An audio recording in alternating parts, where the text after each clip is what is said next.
Chapter 3. Lesson 3. Mind your own business. The rich focus on their asset columns while everyone else focuses on their income statements. In 1974, Ray Kroc, the founder of McDonald's, was asked to speak to the MBA class at the University of Texas at Austin. A friend of mine was a student in that MBA class. After a powerful and inspiring talk, the class adjourned and the students asked Ray if he would join them at their favorite hangout to have a few beers. Ray graciously accepted. "What business am I in?" Ray asked, once the group had all their beers in hand. Everyone laughed. My friend said. Most of the MBA students thought Ray was just fooling around. No one answered. So Ray asked again, "What business do you think I'm in?" The students laughed again, and finally one brave soul yelled out, "Ray, who in the world doesn't know that you're in the hamburger business?" Ray chuckled. "That's what I thought you would say." He paused and then quickly added, "Ladies and gentlemen, I'm not in the hamburger business. My business is real estate." As my friend tells the story, Ray spent a good amount of time explaining his viewpoint. In his business plan, Ray knew that the primary business focus was to sell hamburger franchises, but what he never lost sight of was the location of each franchise. He knew that the land and its location were the most significant factors in the success of each franchise. Basically, the person who bought the franchise was also buying the real estate under the franchise for Ray Kroc's organization. Today, McDonald's is the largest single owner of real estate in the world, owning even more than the Catholic Church. McDonald's owns some of the most valuable intersections and street corners in America and around the globe. My friend considers this as one of the most important lessons in his life. Today he owns car washes, but his business is the real estate under those car washes. The previous chapter presented diagrams illustrating that most people work for everyone but themselves. They work first for the owners of the company, then for the government through taxes, and finally for the bank that owns their mortgage. When I was a young boy, we did not have a McDonald's nearby. Yet my rich dad was responsible for teaching Mike and me the same lesson that Ray Kroc talked about at the University of Texas. It is secret number 3 of the rich. That secret is, mind your own business. Financial struggle is often directly the result of people working all their lives for someone else. Many people will simply have nothing at the end of their working days to show for their efforts. Our current educational system focuses on preparing today's youth to get good jobs by developing scholastic skills. Their lives will revolve around their wages, or, as described earlier, their income column. Many will study further to become engineers, scientists, cooks, police officers, artists, writers, and so on. These professional skills allow them to enter the workforce and work for money. But there is a big difference between your profession and your business. Often I ask people, "What is your business?" And they will say, "Oh, I'm a banker." Then I ask them if they own the bank. And they usually respond, "No, I work there." In that instance, they have confused their profession with their business. Their profession may be a banker, but they still need their own business. A problem with school is that you often become what you study. So if you study cooking, you become a chef. If you study the law, you become an attorney. And a study of auto mechanics makes you a mechanic. The mistake in becoming what you study is that too many people forget to mind their own business. They spend their lives minding someone else's business and making that person rich. To become financially secure, a person needs to mind their own business. Your business revolves around your asset column, not your income column. As stated earlier, the number one rule is to know the difference between an asset and a liability, and to buy assets. The rich focus on their asset columns, while everyone else focuses on their income statements. That is why we hear so often, "I need a raise." If only I had a promotion. I am going back to school to get more training so I can get a better job. I am going to.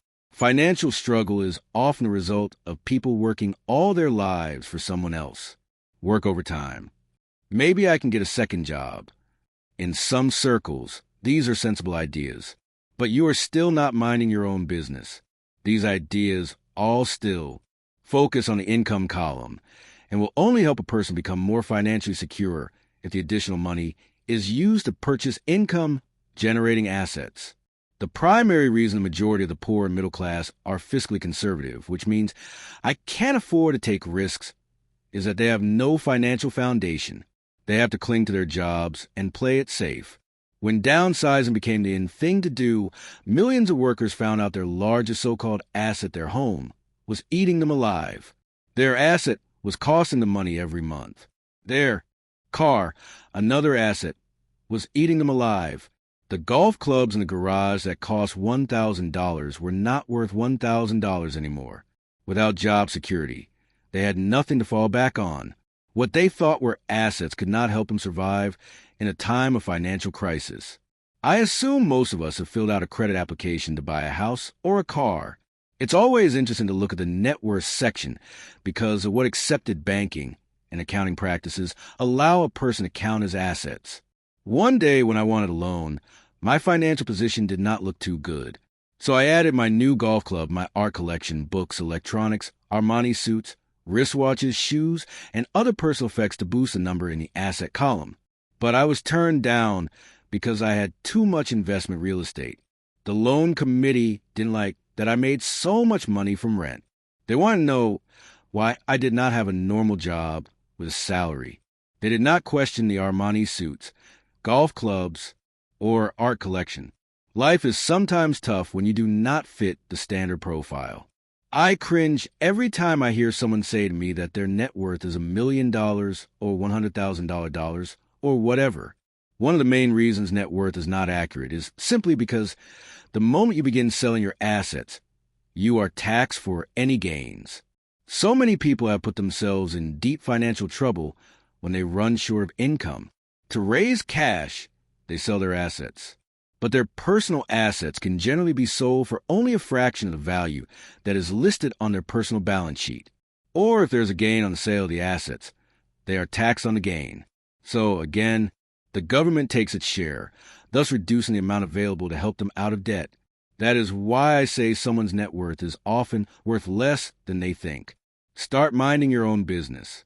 Keep your daytime job, but start buying real assets, not liabilities or personal effects that have no real value once you get them home. A new car loses nearly 25% of the price you pay for the moment you drive it off the lot. It is not a true asset, even if your banker lets you list it as one. My $400 new titanium driver was worth $150 the moment I teed off. Keep expenses low, reduce liabilities, and diligently build a base of solid assets. For young people who have not yet left home, it is important for parents to teach them the difference between an asset and a liability. Get them to start building a solid asset column before they leave home, get married, buy a house, have kids, and get stuck in a risky financial position, clinging to a job, and buying everything on credit. I see so many young couples who get married and trap themselves into a lifestyle that will not let them get out of debt for most of their working years. For many people, just as the last child leaves home, the parents realize they have not adequately prepared for retirement, and they begin to scramble to put some money away. Then their own parents become ill, and they find themselves with new responsibilities. So what kind of assets am I suggesting that you or your children acquire? In my world, real assets fall into the following categories. As a young boy, my educated dad encouraged me to find a safe job, but my rich dad encouraged me to begin acquiring assets that I loved. If you don't love it, you won't take care of it. I collect real estate simply because I love buildings and land. I love shopping for them, and I could look at them all day long. When problems arise, the problems aren't so bad that it changes my love for real estate. For people who hate real estate, they shouldn't buy it. I also love stocks of small companies, especially startups, because I am an entrepreneur, not a corporate person. In my early years, I worked in large organizations, such as Standard Oil of California, the U.S. Marine Corps, and Xerox Corporation. I enjoyed my time with those organizations and have fond memories, but I know deep down I am not a company man. I like starting companies, not running them. So my stock buys are usually of small companies. Sometimes I even start the company and take it public. Fortunes are made in new stock issues, and I love the game. Many people are afraid of small cap companies and call them risky, and they are, but that risk is diminished if you love what the start minding your own business. Keep your daytime job, but start buying real assets, not liabilities. Investment is understand it and know the game. With small companies, my investment strategy is to be out of the stock in a year. On the other hand, my real estate strategy is to start small and keep trading up for bigger properties, and therefore delay paying taxes on the gain. This allows the value to increase dramatically. I generally hold real estate less than 7 years. For years, even while I was with the Marine Corps and Xerox, I did what my rich dad recommended. I kept my day job, but I still minded my own business. I was active in my asset column trading real estate and small stocks. Rich Dad always stressed the importance of financial literacy. The better I was at understanding the accounting and cash management, the better I would be at analyzing investments and eventually starting and building my own company. I don't encourage anyone to start a company unless they really want to, knowing what I know about running a company. I wouldn't wish that task on anyone. There are times when people can't find employment, and starting a company seems like the best solution. But the odds are against success. 9 out of 10 companies fail in 5 years. Of those that survive the first 5 years, 9 out of every 10 of those eventually fail as well. So only if you really have the desire to own your own company do I recommend it. Otherwise, keep your day job and mind your own business. When I say mind your own business, I mean to build and keep your asset column strong. Once a dollar goes into it, never let it come out. Think of it this way. Once a dollar goes into your asset column, it becomes your employee. The best thing about money is that it works 24 hours a day and can work for generations. Keep your day job. Be a great hardworking employee, but keep building that asset column. As your cash flow grows, you can indulge in some luxuries. An important distinction is that rich people buy luxuries last, while the poor and middle class tend to buy luxuries first. The poor and the middle class often buy luxury items like big houses, diamonds, furs, jewelry, or boats because they want to look rich. They look rich, but in reality, they just get deeper in debt on credit. The old money people, the long-term rich, build their asset column first. Then the income generated from the asset column buys their luxuries. The poor and middle class buy luxuries with their own sweat, blood, and children's inheritance. A true luxury is a reward for investing in and developing a real asset. For example, when my wife Kim and I had extra money coming from our apartment houses, she went out and bought her Mercedes. It didn't take any extra work or risk on her part because the apartment house bought the car. She did, however, have to wait 4 years while the real estate investment portfolio grew and began generating enough extra cash flow to pay for the car. But the luxury, the Mercedes, was a true reward because she proved she knew how to grow her asset column. That car now means a lot more to her than simply another pretty car. It means she used her financial intelligence to afford it. Instead, most people impulsively go out and buy a new car or some other luxury on credit. They may feel bored and just want a new toy. Buying a luxury on credit often causes a person to eventually resent that luxury because the debt becomes a financial burden. After you've taken the time and invested in and built your own business, you are now ready to learn the biggest secret of the rich, the secret that puts the rich way ahead of the pack. Chapter 4. Lesson 4. The history of taxes and the power of corporations. My rich dad just played the game smart, and he did it through corporations, the biggest secret of the rich. I remember in school being told the story of Robin Hood and his merry men. My teacher thought it was a wonderful story of a romantic hero who robbed from the rich and gave to the poor. My rich dad did not see Robin Hood as a hero. He called Robin Hood a crook. Robin Hood may be long gone, but his followers live on. I often still hear people say, "Why don't the rich pay for it?" Or, "The rich should pay more in taxes and give it to the poor." It is this Robin Hood fantasy, or taking from the rich to give to the poor, that has caused the most pain for the poor and the middle class. The reason the middle class is so heavily taxed is because of the Robin Hood ideal. The reality is that the rich are not taxed. It's the middle class, especially the educated upper-income middle class, who pays for the poor. Again, to understand fully how things happen, we need to look at the history of taxes. Although my highly educated dad was an expert on the history of education, my rich dad fashioned himself as an expert on the history of taxes. Rich Dad explained to Mike and me that originally, in England and America, there were no taxes. Occasionally, there were temporary taxes levied in order to pay for wars. The king or the president would put the word out and ask everyone to chip in. Taxes were levied in Britain for the fight against Napoleon from 1799 to 1816, and in America to pay for the Civil War from 1861 to 1865. In 1874, England made income tax a permanent levy on its citizens. In 1913, an income tax became permanent in the United States with the adoption of the 16th Amendment to the U.S. Constitution. At one time, Americans were anti-tax. It had been the tax on tea that led to the famous Tea Party in Boston Harbor, an incident that helped ignite the Revolutionary War. It took approximately 50 years in both England and the United States to sell the idea of a regular income tax. What these historical dates fail to reveal is that both of these taxes were initially levied against only the rich.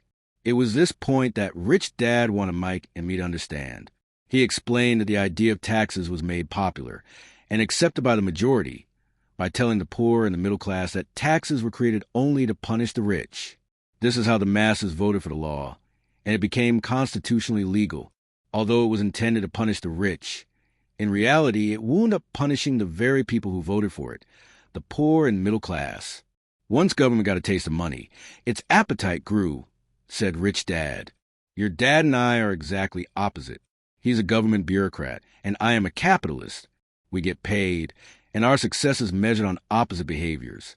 He gets paid to spend money and hire people. The more he spends and the more people he hires, the larger his organization becomes.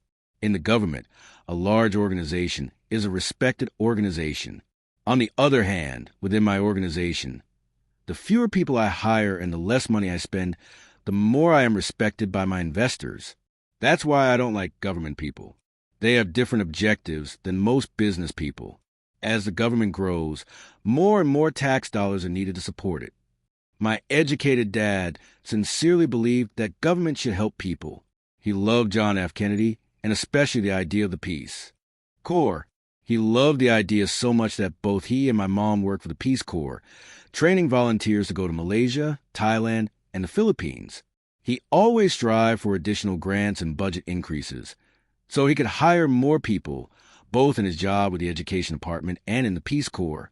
From the time I was about 10 years old, I would hear from my rich dad that government workers were a pack of lazy thieves, and from my poor dad, I would hear how my rich dad did not see Robin Hood as a hero. He called Robin Hood a crook. Rich were greedy crooks who should be made to pay more taxes. Both sides had valid points. It was difficult to go to work for one of the biggest capitalists in town and come home to father who was a prominent government leader. It was not easy to know which dad to believe. Yet, when you study the history of taxes, an interesting perspective emerges. As I said, the passage of taxes was only possible because the masses believed in the Robin Hood theory of economics. Take from the rich and give everyone else. The problem was that the government's appetite for money was so great that taxes soon needed to be levied on the middle class, and from there it kept trickling down. However, the rich saw an opportunity because they don't play by the same set of rules. The rich knew about corporations, which became popular in the days of sailing ships. The rich created the corporation as a vehicle to limit their risk to the assets of each voyage. The rich put their money into a corporation to finance the voyage. The corporation would then hire a crew to sail to the New World to look for treasure. If the ship was lost, the crew lost their lives, but the loss of the rich would be limited only to the money they invested for that particular voyage. The diagram that follows shows how the corporate structure sits outside your personal income statement and balance sheet. Corporation income statement, personal income statement, income, expenses, personal balance sheet. It is a knowledge of the legal corporate structure that really gives the rich a vast advantage over the poor and the middle class. Having two fathers teaching me, one a socialist and the other a capitalist, I quickly began to realize that the philosophy of the capitalist made more financial sense to me. It seemed to me that the socialists ultimately penalized themselves due to their lack of financial education. No matter what the take from the rich crowd came up with, the rich always found a way to outsmart them. That is how taxes were eventually levied on the middle class. The rich outsmarted the intellectuals solely because they understood the power of money, a subject not taught in schools. How did the rich outsmart the intellectuals? Once the take from the rich tax was passed, cash started flowing into government coffers. Initially, people were happy. Money was handed out to government workers and the rich. It went to government workers in the form of jobs and pensions, and it went to the rich via their factories receiving government contracts. The government received a large pool of money, but the problem was the fiscal management of that money. The government ideal is to avoid having excess money.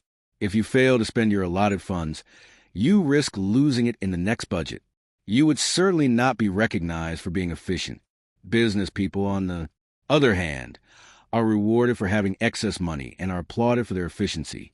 As this cycle of growing government spending continued, the demand for money increased, and the tax the rich idea was adjusted to include lower income levels, down to the very people who voted it in, the poor and the middle class. True capitalists use their financial knowledge to simply find an escape. They headed back to protection of a corporation. But what many people who have never formed a corporation don't know is that a corporation is not really a thing. A corporation is merely a file folder with some legal documents in it, sitting in some attorney's office and registered with a state government agency. It's not a big building or a factory or a group of people. A corporation is merely a legal document that creates a legal body without a soul. Using it, the wealth of the rich was once again protected. It was popular because the income tax rate of a corporation is less than the individual income tax rates. In addition, certain expenses could be paid by a corporation with pre-tax dollars. This war between the haves and have-nots has raged for hundreds of years.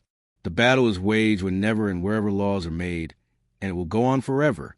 The problem is that the people who lose are the uninformed, the ones who get up every day and diligently go to work and pay taxes. If they only understood the way the rich play the game, they could play it too. Then they would be on their way to their own financial independence. This is why I cringe every time I hear a parent advise their children to go to school so they can find a safe, secure job. An employee with a safe, secure job without financial aptitude has no escape. Average Americans today work 4 to 5 months for the government just to cover their taxes. In my opinion, that is simply too long. The harder you work, the more you pay the government.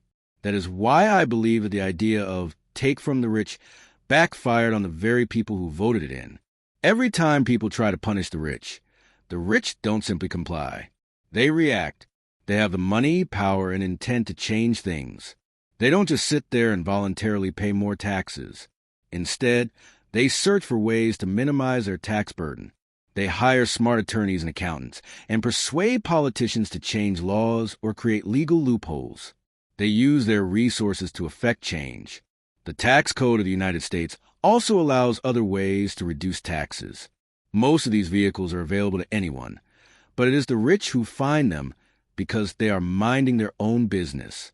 For example, 1031 is jargon for Section 1031 of the Internal Revenue Code, which allows a seller to delay paying taxes on a piece of real estate that is sold for a capital gain through an exchange for a more expensive piece of real estate. Real estate is one investment vehicle that has a great tax advantage. As long as you keep trading up in value, you will not be taxed on the gains until you liquidate. People who don't take advantage of these legal tax savings are missing a great opportunity to build their asset columns. The poor and middle class don't have the same resources. They sit there and let the government's needles enter their arm and allow the blood donation to begin. Today, I am constantly shocked at the number of people who pay more taxes or take fewer deductions simply because they are afraid of the government. I have friends who have had their businesses shut down and destroyed, only to find out it was a mistake on the part of the government. I realize all that. But the price of working from January to May is a high price to pay for that intimidation. My poor dad never fought back. My rich dad didn't either. He just played the game smarter, and he did it through corporations, the biggest secret of the rich. You may remember the first lesson I learned from my rich dad. I was a little boy of 9 who had to sit and wait for him to choose to talk to me. I sat in his office waiting for him to get to me. He was ignoring me on purpose. He wanted me to recognize his power and to desire to have that power for myself one day. During all the years I studied and learned from him, he always reminded me that knowledge is power. And with money comes great power. If you work for money, you give the power to you, employer. If money works for you, you keep the power and control it. That requires the right knowledge to keep it and make it multiply. Without that knowledge, the world pushes you around. Rich Dad constantly reminded Mike and me that the biggest bully was not the boss or the supervisor, but the tax man. The tax man will always take more if you let him. The first lesson of having money work for you, as opposed to you working for money, is all about power. If you work for money, you give the power to your employer. If money works for you, you keep the power and control it. Once we had this knowledge of the power of money working for us, he wanted us to be financially smart and not let anyone or anything push us around. If you're ignorant, it's easy to be bullied. If you know what you're talking about, you have a fighting chance. That is why he paid so much for smart tax accountants and attorneys. It was less expensive to pay them than to pay the government. His best lesson to me was, be smart and you won't be pushed around as much. He knew the law because he was a law-abiding citizen and because it was expensive to not know the law. If you know you're right, you're not afraid of fighting back. Even if you are taking on Robin Hood and his band of merry men, my highly educated dad always encouraged me to land a good job with a strong corporation. He spoke of the virtues of working your way up the corporate ladder. He didn't understand that, by relying solely on a paycheck from a corporate employer, I would be a docile cow ready for milking. When I told my rich dad of my father's advice, he only chuckled. Why not on the ladder, was all he said. As a young boy, I did not understand what rich dad meant by owning my own corporation. It was an idea that seemed impossible and intimidating. Although I was excited by the idea, my inexperience wouldn't let me envision the possibility that grown-ups would someday work for a company I would own. Each dollar in my asset column was a great employee, working hard to make more employees, and buy the boss a new Porsche. The point is that if not for my rich dad, I would have probably followed my educated dad advice. It was merely the occasional reminder of my rich dad that kept the idea of owning my own corporation alive and kept me on a different path. By the time I was 15 or 16, I knew I wasn't going to continue down the path my educated dad recommended. I didn't know how I was going to do it, but I was determined not to head in the direction most of my classmates were heading. That decision changed my life. It was not until my mid-20s that my rich dad's advice began to make more sense to me. I was just out of the Marine Corps and working for Xerox. I was making a lot of money, but every time I looked at my paycheck, I was disappointed. The deductions were so large, and the more I worked, the greater they became. As I became more successful, my bosses talked about promotions and raises. It was flattering, but I could hear my rich dad asking in my ear, "Who are you working for? Who are you making rich?" In 1974, while still employed for Xerox, I formed my first corporation and began minding my own business. There were already a few assets in my asset column, but now I was determined to focus on making it bigger. Those paychecks, with all the deductions, made all the years of my rich dad's advice make total sense. I could see the future if I followed my educated dad's advice. Many employers feel that advising their workers to mind their own business is bad for business. But for me, focusing on my own business and developing assets made me a better employee because I now had a purpose. I came in early and worked diligently, amassing as much money as possible so I could invest in real estate. Hawaii was just set to boom, and there were fortunes to be made. The more I realized that we were in the beginning stages of a boom, the more Xerox machines I sold. The more I sold, the more money I made, and of course, the more deductions came out of my paycheck. It was inspiring. I wanted out of the employee trap so badly that I worked even harder, so I could invest more. By 1978, I was consistently one of the top 5 salespeople at the company. I badly wanted out of the rat race. In less than 3 years, I was making more in my real estate holding corporation than I was making at Xerox. And the money I was making in my asset column in my own corporation was money working for me, not me pounding on doors selling copiers. My rich dad's advice made much more sense. Soon the cash flow from my properties was so strong that my company bought me my first Porsche. My fellow Xerox salespeople thought I was spending my commissions. I wasn't.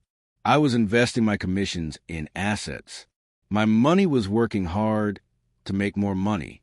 Each dollar in my asset column was a great employee, working hard to make more employees and buy the boss a new Porsche with before-tax dollars. I began to work harder for Xerox. The plan was working, and my Porsche was a proof. By using the lessons I learned from my rich dad, I was able to get out of the proverbial rat race at an early age. It was made possible because of the strong financial knowledge I had acquired through rich dad's lessons. Without this financial knowledge, which I call financial intelligence or financial IQ, my road to financial independence would have been much more difficult. I now teach others in the hope that I may share my knowledge with them. I remind people that financial IQ is made up of knowledge from 4 broad areas of expertise. 1. Accounting. Accounting is financial literacy or the ability to read numbers. This is a vital skill if you want to build an empire. The more money you are responsible for, the more accuracy is required, or the house comes tumbling down. This is the left brain side, or the details. Financial literacy is the ability to read and understand financial statements, which allows you to identify the strengths and weaknesses of any business. 2. Investing. Investing is the science of making money. This involves strategies and formulas which use the creative right brain side. 3. Understanding markets. Understanding markets is the science of supply and demand. You need to know the technical aspect of the market, which are emotion-driven, in addition to the fundamental or economic aspects of an investment. Does an investment make sense, or does it not make sense based on current market conditions? 4. The law.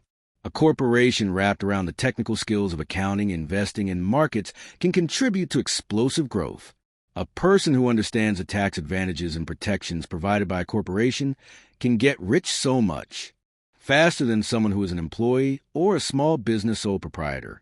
It's like the difference between someone walking and someone flying. The difference is profound when it comes to long-term wealth. Tax advantages. A corporation can do many things an employee cannot, like pay expenses before paying taxes. That is a whole area of expertise that is very exciting. Employees earn and get taxed, and they try to live on what is left. A corporation earns, spends everything it can, and is taxed on anything that is left. It's one of the biggest legal tax loopholes that the rich use. They're easy to set up and are not expensive if you own investments that are producing good cash flow. For example, by owning your own corporation, your vacations can be board meetings in Hawaii. Car payments, insurance repairs, and health club memberships are company expenses. Most restaurant meals are partial expenses, and on, but it's done legally with pre-tax dollars. Protection from lawsuits. We live in a litigious society. Everybody wants a piece of your action. The rich hide much of their wealth using vehicles such as corporations and trusts to protect their assets from creditors. When someone sues a wealthy individual, they're often met with layers of legal protection, and often find that the wealthy person actually owns nothing. They control everything, but own nothing. The poor and middle class try to own everything and lose it to government or to fellow citizens who like to sue the rich. They learn it from the Robin Hood story. Take from the rich and give it to the poor. It is not the purpose of this book to go into the specifics of owning a corporation.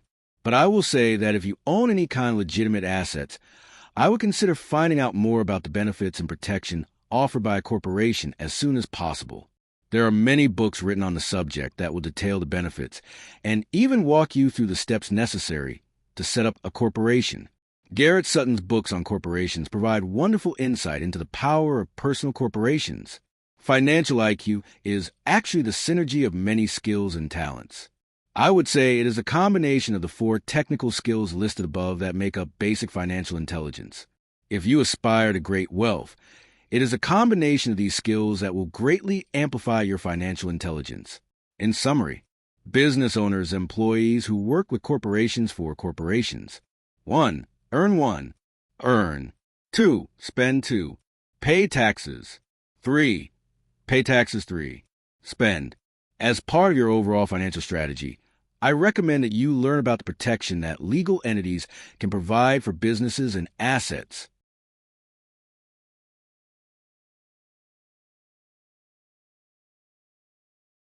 Thanks for watching. Like and subscribe.